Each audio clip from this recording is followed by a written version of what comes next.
And we are live on YouTube and Facebook. Evan, how are we doing, man? Happy Father's Day weekend. Yes, sir. Same to you. I know, soon enough. The countdown's 10 weeks and counting. Very That's it. exciting. 10 weeks? That's it. Holy smokes. It I goes know. quick, don't it? I know. I'm trying to think about all the things I want to cram in before I'm a dad, but I'm just like, hey, I'm kind of keep a pretty simple, low-key life. So nothing that it's on my to-do list that hasn't already been checked off. Great, man. Awesome. And how was your weekend, though? Anything fun? What did we do? Honestly, my days flow together so much. I mean, my work and my life integrate so much that I honestly can't discern the difference between weekends typically. But I know I went for a hike. And actually, so yesterday I took my brother out for a mountain biking adventure. Yeah. And I thought, oh man, I'm really not that in shape. But then I got my little brother out there who he's not in shape at all. And I wasn't out of breath and he was dying. I felt kind of bad. I thought he was going to pass out at one point. So we were like 2 miles into the woods and, he's hyperventilating. I'm like, okay, buddy. Luckily, I had brought some professional grade electrolytes along. And so I gave him some of those and he was able to rebound and feel good enough to get back out to the car. So that was yesterday. That was a blast. Yeah, I mean, it's amazing. The more you have inflammation under control in your body, just your resiliency for everything, because the more inflamed you are, the more your body is kind of allocating all of its resources to putting out that fire, right? You don't have carpenters go into a house while it's on fire. The firefighters go into the house first. Same kind of thing with your body. And when it comes to performance, getting the inflammation down helps with everything. I was just in better shape than I thought it was. I mean, it was a pretty intense trail, and I'm assuming that the adaptogens were probably still in my blood at the time, which was helping with performance too. Absolutely. We also got a new audio setup today, so you can see we're microphone free. Got a little tip from my friend Abel James on how to set some things up, and I think it may be working out pretty good. And hopefully people on Facebook Live can hear you as well. So hopefully, if not, I'll pin the YouTube link as well to that Facebook Live post so they can access it. Yeah, thank you, Abel. Yeah, very cool. And we'll take questions here on YouTube chat as we go. But today we wanted to talk about blood testing, just starting out looking at your CBC and your CMP. CBC is your complete blood count, and your CMP is your comprehensive metabolic profile. So your CBC is going to look at things such as your red blood cell sizes, like red blood cells, hemoglobin, hematocrit. It'll look at things, and then you also have something called indices, which is like MCV, MCH, MCHC. This is just how big the red blood cell and the hemoglobin is, right? MCH is mean corpuscular hemoglobin, then mean corpuscular hemoglobin concentration. And then MCV is like the width of the blood cell. So it's looking at basically how big the blood cells are and how many of them there are. And then it's looking at also the hemoglobin content and the hematocrit content. And this is helpful because if your iron or B12 goes low, you're going to see your red blood cells, your hemoglobin, and your hematocrit actually drop. And actually, same thing with your B12. You'll start to see those drop. You'll start to see RBC, hematocrit, and hemoglobin start to drop. So that can give you some indications if there's a potential iron or B12, and B12 and folate and B6 tend to come together. So it can give you a pretty good indication of what's going on under the surface. And again, we're looking at these things from a functional perspective. So the ranges that we look at them at are going to be a lot more sensitive than, let's say, a pathological range for, let's say, iron-based anemia, right? Your red blood cell marker may have to be below 3.8 for your MD to say anything. We may say below 4.1 on the RBC. Yeah. Same thing with the hemoglobin. Maybe under 11 or so, they may look at it. We may say, ooh, upper 11s, low 12s for hemoglobin. Hematocrit, same thing, like 36, 38-ish. We may start to look at it. They may say 35 or below. So we kind of have a little bit more of a narrower range. So if we're heading in that direction of being more anemic, we know if there's a B12 or iron issue from just those markers. And then we can dig in and look a little bit deeper by looking at the indices, the MCH, MCHC, MCV. These markers get higher, bigger, or larger numbers if it's a B12 or B vitamin issue, and they may just stay low if it's an iron issue. But again, it may not have to go low, but typically we differentiate the iron and the B12 because the MCH, MCV, MCHC will start to go up when their B vitamins start to get lower. And why is that? It's because the maturation of red blood cells, they start off really big and they actually get smaller as they get more mature. Where in humans, right, we start off smaller and we get bigger. So they're the exact opposite of human beings. So if we don't have enough B vitamins, they get stuck in this bigger phase and they can't get nice and small like they should. Where if there's too much iron, they actually get too small, right? If you look up, the word anemic, right, it's kind of means smaller, weaker, right? So if we don't have enough iron, we can actually get too small. If we don't have enough B vitamins, we can actually stay too big. So that kind of just differentiates that. That's kind of one of the big, what I call deal breakers when we look at someone's blood, is being able to assess significant imbalances either in B vitamins, B12, folate, B6, and then the iron. So let's give a bit of context about reference ranges. When you go to your conventional doc, you've got LabCorp or Quest or some other lab running your blood, and the doctor or the nurse calls you and says, Dr. Justin, everything's fine. You checked out okay, go home.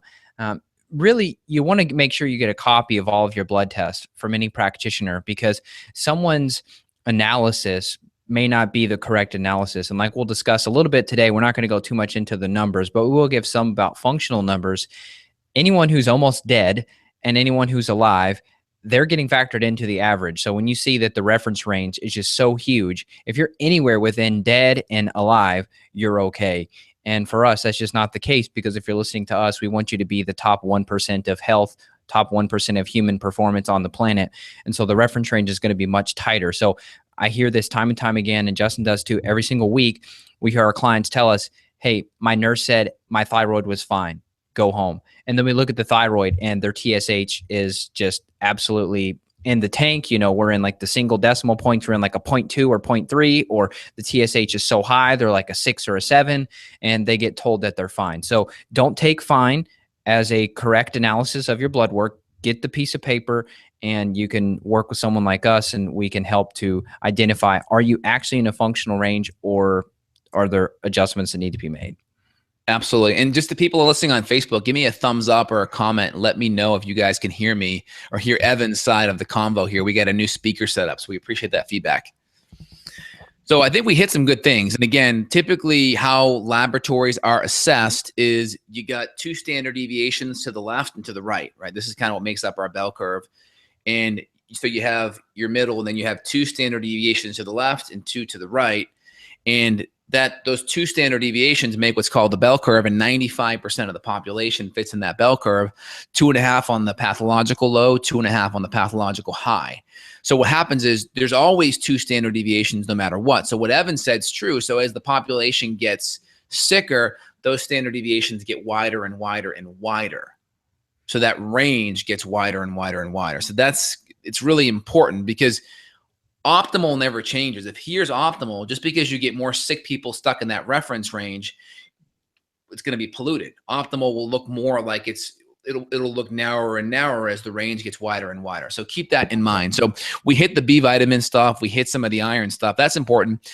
Iron's going to be more important with females that are menstruating, because hormonal imbalances like estrogen dominance and low progesterone and cortisol issues can throw off their menstruation and their cycle, and that can cause excessive blood loss. So if I see patients, bleeding more than 3 days and greater than 4 tampons a day, or really going to the supers, that can mean excessive blood loss. So that's one component. The next is vegan vegetarians. Again, really hard. You need to get plant-based B12 sources aren't going to be the best. Even vegans that are really healthy, they need to be supplementing B12. If you're not, that can create a lot of problems. And then also gut issues, right? If we have severe gut inflammation, if we have intrinsic factor antibodies in our stomach, if we have parietal cell antibodies, if we have a lot of gastric inflammation in the stomach, it may be really hard to bind up that B12, because B12 is really interesting. We bind this compound to it called intrinsic factor. And then so here's the B12. It comes into the body via the food, maybe some liver, some really good grass-fed meat. Intrinsic factor binds it. So intrinsic factor is made by the parietal cells. These are the same cells that produce hydrochloric acid. So if we have more gastric stress going on, it's possible we may not make enough of this binding protein. And if we have autoimmune issues, we may actually be making antibodies to parietal cells or to the intrinsic factor. So we may not even have less of these intrinsic factors. So this intrinsic factor hits the B12, it goes through the stomach, It goes into the small intestine, the duodenum, the jejunum, the ileum. So at the very end of the small intestine, before it goes into the cecum, the first part of the large intestine, that's where it gets reabsorbed into the bloodstream. So if we have any of those issues in the gut, that's going to really affect how we absorb B12. And if we have pathological low levels of B12, we can just have maybe immature, big, goofy red blood cells like we mentioned, or we can even go more pathological. We start to have nerve issues, posterior lateral sclerosis, subacute combined system disease. These are issues where your nervous system actually gets destroyed because you don't have enough of that B12 in there to make healthy red blood cells. Let's go down that avenue. Let's talk about things that would impair stomach acid production. There's a lot of things out there that people are doing, things that are putting into their body, infections that are going on that could sacrifice this. And so if we see blood tests that are going to show low iron, it could just be a malabsorption issue, right? I mean, we see people all the time that they say they're eating grass-fed meats, but they could still show up with potentially low iron because they're just not digesting it well, or they've had a prescription acid blocker that they've been using. Oh, by the way, just feedback for you. Stay close to the mic when you do your visuals, just because when you go away, you sound so distant. And I know like probably 95% of our listeners are audio. So stay close. Evan, I don't ever want to be away from you, man. No distance at all. I'll get extra close. Good feedback. So we hit the B vitamin stuff, right? So also platelets too. Platelets, if they go low, they can also be an iron issue too. So we kind of hit like the big components of the CBC. Let's shift gears, if you're ready, to the infection components. Yeah, let's do it. So H. pylori is the first thing that came to mind when you're talking about parietal cells. I mean, we see that. What would you say the average is? About 1 in 3 that you're seeing is infected with H. pylori, maybe 1 in 4? Absolutely. I mean, here's the deal. There are a lot of people out there that probably have H. pylori and are symptom-free. So H. pylori is this helico shape, kind of like a little screw kind of shape, bacterial critter that can burrow itself into the gastric lining. That's the stomach lining. And it's going to be opportunistic. So the more stressed you are, the more immune compromised you are, the more your diet sucks, the more your lifestyle sucks, the more that thing will create problems. So most patients that are coming to see us, most of them are coming because they have some kind of symptom that's driving them in, right? Yeah. You have some that come in because they want to be at their highest level and they're already good, but they want to be better. So if you have an infection, I think it's everyone's right to be infection-free, or it should be everyone's goal to be infection-free. So if there are infections there, we want to get rid of the infection. That's like having a guest come in your house, leave the water on in the guest bathroom that you never go in, and then you see the water bills like 3 times higher the next month. It's the same thing. It's just sucking resources, may not be financial resources, they just may be energy resources, mental, emotional resources that are getting pulled out. So we want to get rid of the infections. That's number 1. Number 2, they're going to affect potentially digestion. And number 3, it's a ticking time bomb, because when you do get more stressed and your immune system becomes weakened, that can really come in there and create more problems. Yeah. So what do you say to the practitioners who tell their patients or their clients, hey, look, you've got H. pylori, you're not symptomatic, let's just leave it alone, let's not treat it? What do you say to that? Well, I think we should always get rid of it, because it could potentially be a bottleneck on the digestive system. And then number 2, it will be sucking up some kind of resource from the body. So we want to do our best to knock it out. I think the more resources you can have going towards performing at your optimal level, to cognition, to brain function, to rebuilding muscle and healing tissue, and going to your healthy anabolic hormones, that's better. We want to allocate our resources to things that are going to help us grow versus frivolous things, right? So yeah, it's kind of like investing, right? You want money going to assets and to things that really make your life, better, food, shelter, those kind of things, versus to all the things that may not be as much of a priority. Yeah, I think I told you this already, but I'll say it again, just make sure it's on the air. I had a client who came to me a few weeks ago who went through a medical doctor. He did test positive for H. pylori. And I said, did you get treated for it with the MD? He said, yes. And I said, oh, well, was it triple therapy? And he goes, no, they're doing quadruple therapy now. And it's 4 antibiotics instead of 3, because the H. pylori is getting so resistant. We probably have to do a whole podcast on antibiotic resistant bugs and how big of an issue it is. But long story short, the guy did 4 antibiotics at the same time and tons of digestive complaints, still showed up positive for H. pylori. So it didn't work. Right, didn't work. Yeah, triple therapy is typically clarithromycin, amoxicillin, and typically Prilosec or bismuth.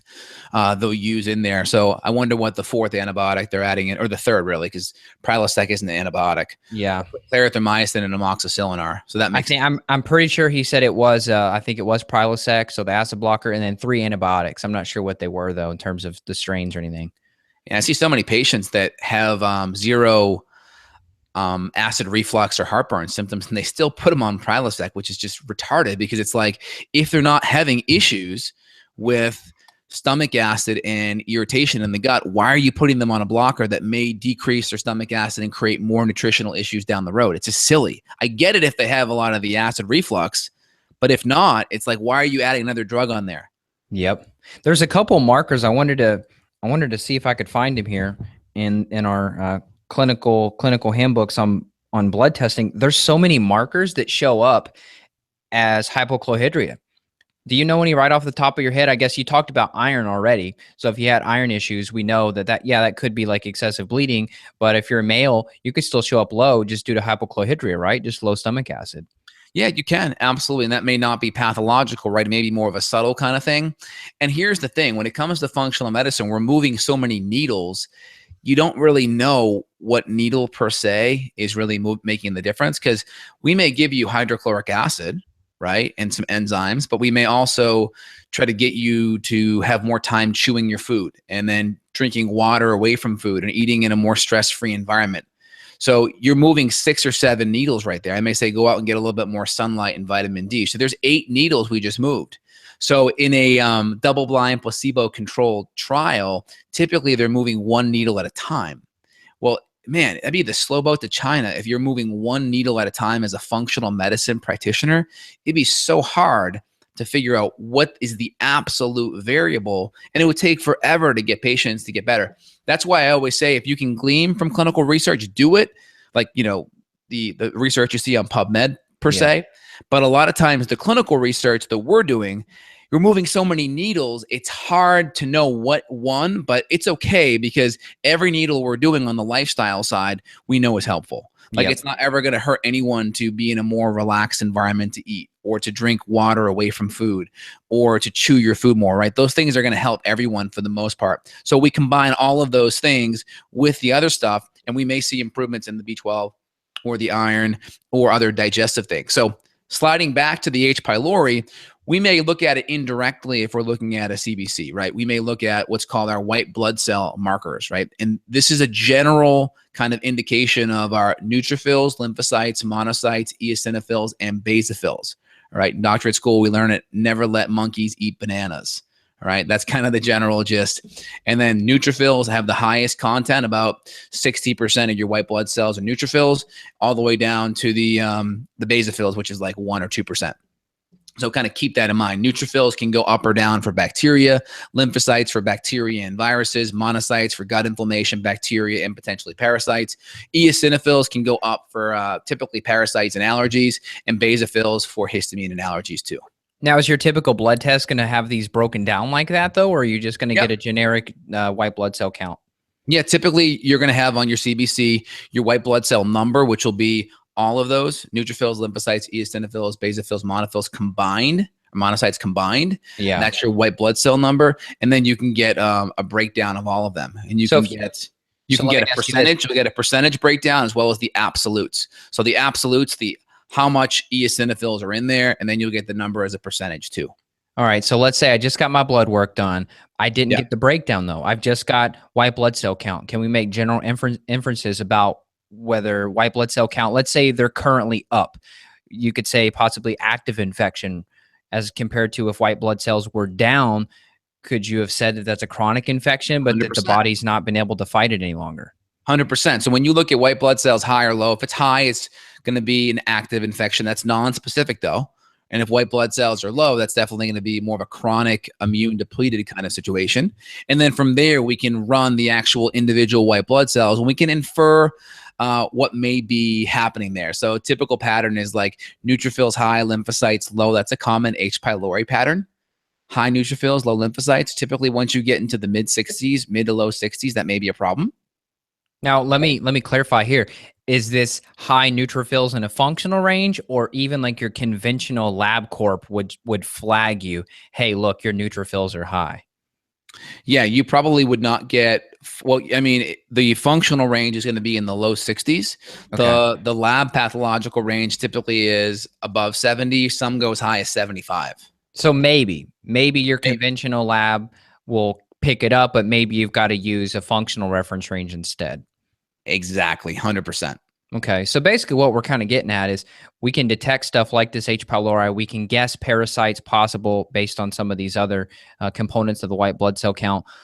But if any of this stuff is off, whether your white blood cell count just as a whole, regardless of the breakdown, if the whole WBC is up or down, we could say that warrants further investigation with something like stool or urine organic acids testing to actually look and prove on a piece of paper H. pylori is there. 100%. Okay. You got it. All right. Absolutely. We got a couple questions. Let's see. Samuel asked about lots of ketosis lately. He said, can you give us examples of a day of eating ketosis? It's pretty much meat and fats. I mean, like I'm probably in ketosis right now. Did some pastured sausage for breakfast, half of an avocado. I would say I'm definitely producing ketones right now. Samuel, same thing, probably meat and some veggies later for lunch, and meat and veggies for dinner. Like probably do a grass-fed steak tonight. Actually, you know what? I made fajitas last night. I made some grass-fed beef fajitas, so I'll probably do those again. That's just bell peppers, onions, and maybe a piece of dark chocolate. So I'll probably be ketotic during that meal. Kendra loves blood test analysis. Acacia said, how do you work? How does she work with us? You could just Google Dr. Justin Marchegiani or go to his website, Justin Health, and then you can check out my website, evanbrand.com. Samuel, how do you know if herbal treatment for H. pylori is working to eradicate it? Are there any symptoms during the 2-month protocol?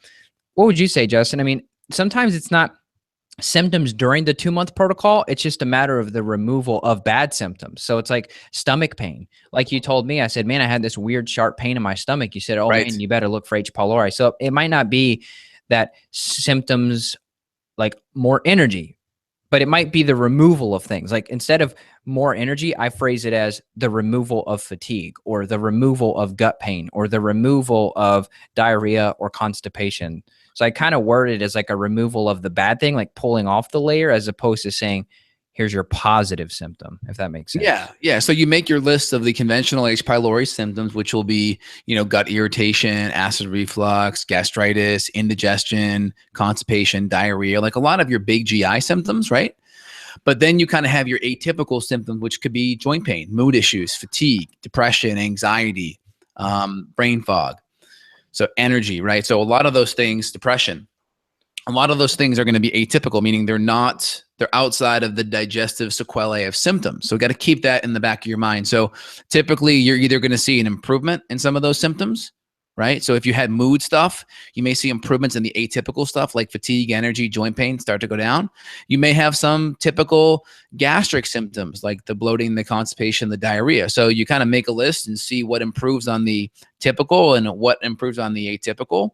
And again, most people are going to see some level of improvement there. But in general, the goal is to reduce, kind of pull those stressors out of our stress bucket. And the more stressors out of that bucket, you may get better. Some people, if you could kill too fast, they may feel worse during that killing phase. I can't tell you how many patients I have where we create, a die-off reaction handout. And if you have these issues, make sure you curtail the dose, adjust it, taper it up. So many patients ignore that because they just kind of go into this mindset of like the faster the better, the more I kill the better. And so they feel like crap, and then they don't even do anything or follow the instructions to modify the dose. So I always say, if you're really feeling like crap, that means you're just stressing your immune system, your lymphatics, your detox. You're killing things off too fast and your body's having to deal with that dead debris. Slow it down, add in some things to help with lymphatic flow, ginger tea, maybe add in some binders, some bentonite clay, some charcoal, some citrus pectin, and then maybe even add in some extra things for your detox phase 1 or phase 2 nutrients to help push those pathways. But that's a good start right there. We got a couple more questions here. Avi, are there any books you guys have read about functional medicine that you recommend? I don't know if I would consider it a functional medicine book, but Dr. Jonathan Wright's book, Why Stomach Acid's Good for You, I think is pertinent to today's discussion. And it's like $9 on Amazon. What about you? I got a book coming out, man, The Thyroid Reset. That's going to be a great book. All the practical things. I know I'm giving myself a plug, but it's going to be great because it's going to be all real practical things. So look for that soon. And we're going to get that out. I'm too busy with patients. So I need to get someone on board to help get it done because I don't want to take away from my helping patients. Totally. All right. So outside of your book's going to be a good one. I know. I'm excited. What about other recommendations?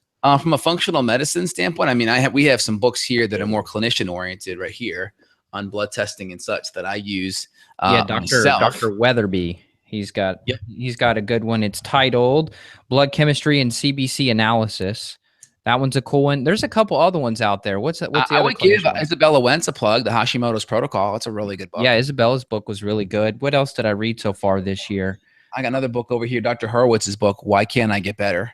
That's a great book. He's got a new one now too, Horowitz. I can't remember what it's called. I think it's a play off the same word. Yeah, it's like I can get better. I can get something like that. It's like a play off that same theme. So yeah, those are some really good things there too, for sure. You want to answer Kendra's question, and then we'll go back to the blood here. Mm-hmm. So let me hit one thing. So I talked about kind of the white blood cell stuff and then like the breakdown of the blood cells. Now there's specific tests that you can do for specific H. pylori antibodies, right? IgA, IgG, IgM, and then also you can do breath testing and then also stool antigen testing. So there's more specific testing, but you can look at the CBC and you can infer and draw things from that, which is nice. Okay. And then what's Kendra's question? Yeah, she says, do you consider elevated eosinophils a good sign, a good enough indicator of infections, or do you think stool tests are always necessary? I'll give my 2 cents first. We run a stool test on every single new client. I mean, if we just depended on blood test, I feel like us having all the puzzle pieces on the table would not be complete. Exactly. And sometimes it can take a long time for those markers to drop. So if you're treating an infection, it may take like months after the infection's treated for those numbers to kind of slowly go down. So it's nice to have more immediate infection markers that tell the story. But it's good because number one, it tells me, the clinician, that something's wrong and that we got to look deeper in that stool testing area. And then it gives me more ammo to get the patient to run the tests that I think are best. So that way the patient's more motivated because they know, here's the clinical direction that we're going down. Here's the clinical path we're going down, and here's why we're going down it. Yeah, she had a follow-up question. She said, or rather, should you not do a stool test if the CBC doesn't indicate parasites? No way. Always do stool testing. I'd say once or twice a year, just as a preventative, everybody should be doing stool testing, because here's the deal. We could try to make guesses and checks based on the CBC, like, oh, we think it could be this, we think it could be that. But let's say you've got like Klebsiella or Citrobacter, some type of bacterial overgrowth that can trigger autoimmunity. But let's say you've also got H. pylori on top of that, or let's say you've got Candida, or let's say you've got Blasto with it. You know, the protocol is going to be different. If it's just yeast, we're going to do one thing. If it's just bacteria, we're going to do one thing. If it's bacteria plus parasites plus yeast, that's going to be a totally different protocol. So if you just say, oh, I think this number's off on my blood, therefore I'm going to take this gut supplement, waste of time. 100%. So I think that's essential because you're going to treat different infections differently. And then also you want to know if the infection's knocked out, because if you don't see the CBC go down, you're like, well, it's just kind of in a latency period. Is it going to drop over the next few months? Where if you get the infection, you retest and that infection's still there, you have a lot more clinical confidence to keep on moving and trying different things versus, you know, hey, did you get it? You're not kind of in an uncertain state. Another question here.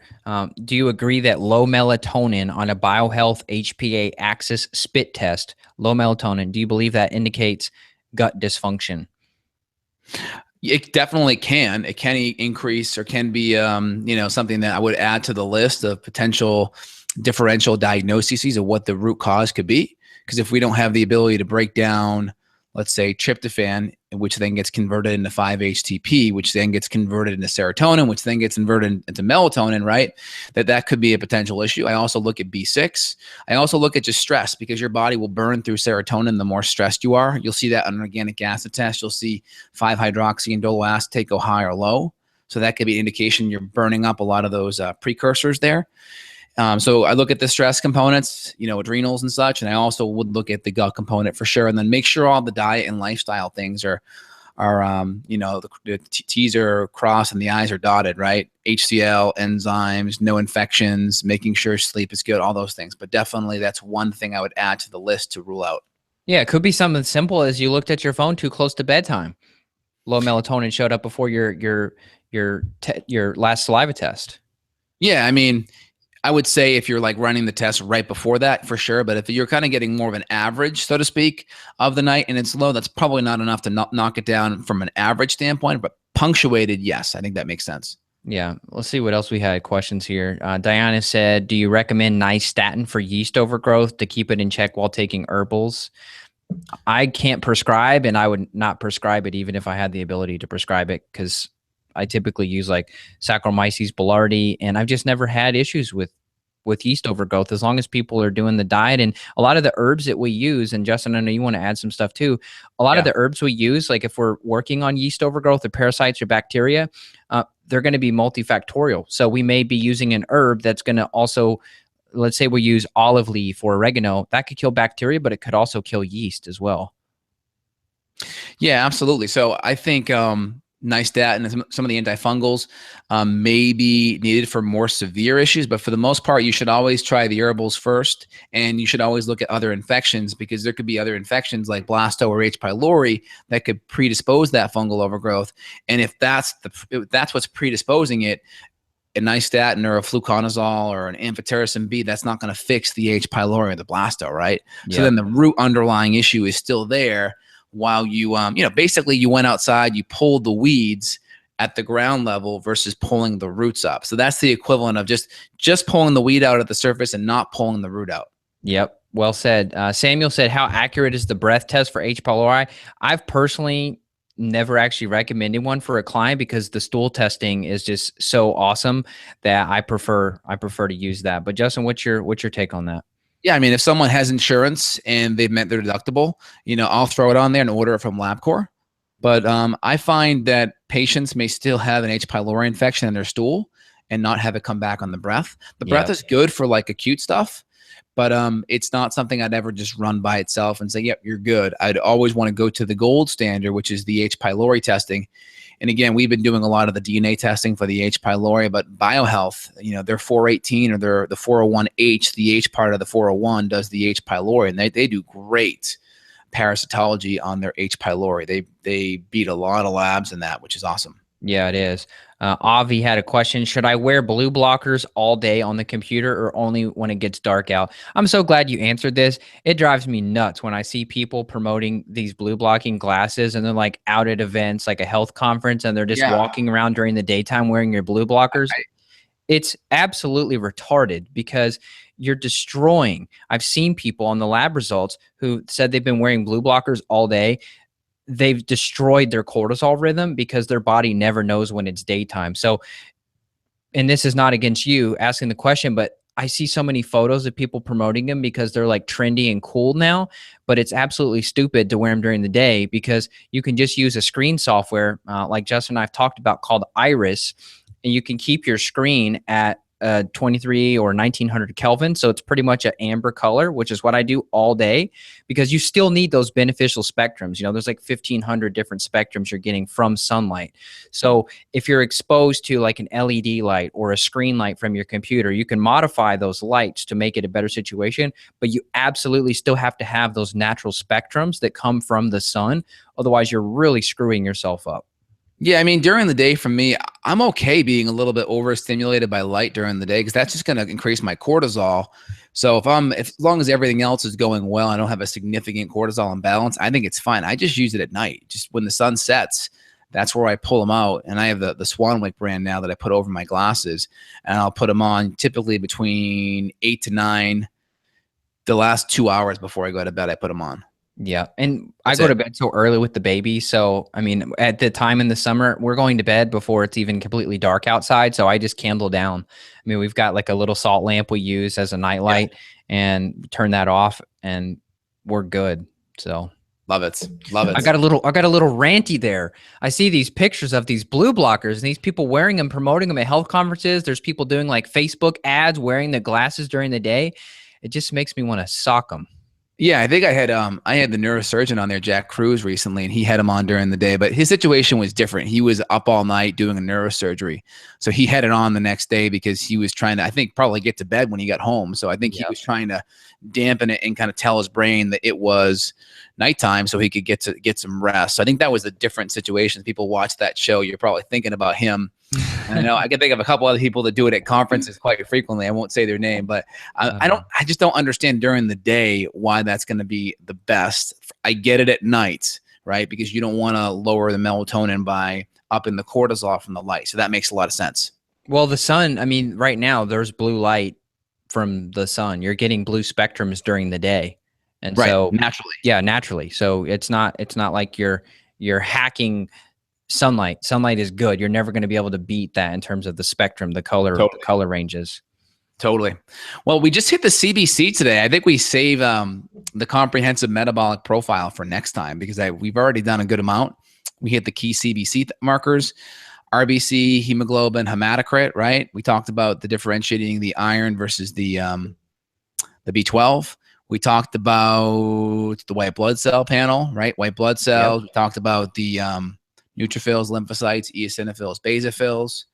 And then one other marker here I'll hit is, well, we'll hit it in the CBC and the CMP part next time, but you can do markers for red blood cell magnesium, which is great, but magnesium kind of comes under the comprehensive metabolic profile. So we'll talk about that, intercellular versus extracellular. So we always like to do, if we can, do a specialty test for like the magnesium serum versus, red blood cell magnesium. That's better because that gives us a window intercellular inside the blood cell versus outside of it, kind of what the blood cell swims in, if you will. Yep, that'll be fun. Oh, awesome. Well, any other questions, comments, concerns? We had one from Gupta here. K Gupta, what's the best hormone test? Kind of a general question, but since we've talked about cortisol and melatonin today, a lot of times we're looking at a salivary cortisol test, which is going to tell us a lot about gut health. If you've got high cortisol, we know that's going to damage somebody's gut. So that's what I'm typically running. Justin, what are you doing hormone-wise? Yeah, hormones. I've been going a combination between the Dutch and then also doing more of the biohealth, the cortisol awakening response. So we'll run the 201 or the 205, and then we'll add the cortisol awakening response so we can look at 0, 30, and 60 minutes waking and see if we have that nice bump of cortisol here, a bump at 30, and then a halfway drop down here. A lot of patients are not even getting that cortisol up. So in your awakening response, we get a bump, 50% bump, a drop of about a third here, like that. And most people, they aren't getting it up high enough and they're dropping down actually lower. So that gives us a pretty good window what's happening with our HPA axis. And it is so much more fun to have the awakening response versus in previous times us just having that one morning reading. It's nice. It gives you a pretty good window what's happening with the brain and the hypothalamus pituitary adrenal axis for sure. I love it. Stacy, thank you for the feedback. We appreciate it. Kendra said she gave us a podcast idea, a recommended test, serum, urine, etc., for each essential micronutrient: magnesium, zinc, B6, fatty acids, etc. I'm going to guess you're going to tell her just to do a SpectraCell, but maybe we'll save that for future reference. Yeah, I mean, SpectraCell will be great because you get more intracellular nutrients there. But yeah, we'll talk about that next time. There's other markers that we can look at for zinc, like alkaline phosphatase, and magnesium, like the red blood cell magnesium. So we'll save that for next time. We'll dig in more. Cool. People can go check out justinhealth.com. You could check out Justin's store, custom formulations there, lab tests, scheduling consults with them, justinhealth.com, and then myself, just Evan Brand, EVAN brand.com, and check us out. We've got probably a combined total of 500 or 600 pieces of content. So if there's something we didn't cover today, I'm sure we have in some form or fashion. Yeah, just use the search bar on our site. A lot of people, they come in on some of the questions and they ask questions like about stress and things like that. We may not be able to answer more very generic questions, but that's why I go back to the site and just put that into our search browser and you'll get lots of podcasts and other articles on that. So we don't mean to ignore you, but go back and use that search bar first. Yep, totally. Cool. And you're no longer the Not Just Paleo guy. You changed your brand. I mean, it's gone. Evan Brand changes his brand. Is that a coincidence or what? It's gone. The website went down and I said, you know what, this is it. I finally got it. I was able to purchase my name.com. So that's what I did. Stacy, is it okay to take D3 on a regular? Yeah, it probably is. If you're taking vitamin K or you're doing grass-fed butter, then you've got the K that's going to help act as the traffic cop for the calcium so that you're not upping D3 and then calcium's going to your arteries. But just get your levels retested. I had a lady who was taking a bunch of vitamin D. She got her levels tested. She was above 120. And that's toxic. So you can't have too much of a good thing. So just get your blood checked If you can get it through your doctor, cool. If you need to get it through somebody like Justin or myself, we can do it on an out-of-pocket basis as well for blood. And it's always good to check. Make sure you're about 60 units. Love it, man. Love it. Well, anything else you want to mention here before we go? I don't think so. If people listen on YouTube, they can't give us a review, obviously. But if you're listening to the audio portion on iTunes, give us a 5-star review because it helps us stay in the top of the health charts. And that way, this functional medicine approach can get to more people. And then we beat out people like Jillian Michaels, who are promoting like calorie counting and weighing yourself and weighing and measuring your food and all that other crap that we just don't agree with, that is not necessary for you to be optimally healthy. If you give us a 5-star review on iTunes, we beat out her. And then this info gets to people like you instead. 100%, man. Awesome. Well, great chat today, Evan. Likewise. Take care. We got to do it again real soon. Yes, sir. All right. Take care. Bye. Bye.